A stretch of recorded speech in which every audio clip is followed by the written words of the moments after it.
নামাৰিবি মালিক, নামাৰিবি নামাৰিবি। এই পেটত মৰা কুটকিটা মোৰ কলিজাত মৰাৰ দৰে লাগিছে।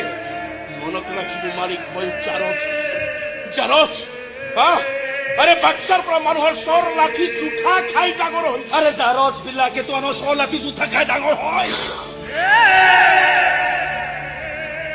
চৰ লাঠি খাই খাই এটা সময়ত মানুহটো এটা লাঠিৰ দৰে হৈ যায়। আৰু সেইডাল লাঠি যদি কাৰোবাৰ মাথাত পৰে না, মাথা ফাটি ভেজা বাহিৰ হৈ যায়।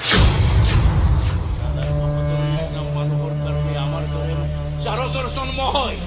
আজি তোক দেখি মোৰ বাবাৰ মুখখন মনত পৰিছে। ঘৰ তই মোৰ আগত আঙুলি চুকাৰি কথা কৰি তোৰ কলিজা কঁপিছে ভয়ত নহয়, খঙত তোৰ মুখৰ মাজত মই আজি বাবাৰ মুখখন দেখা পাইছো।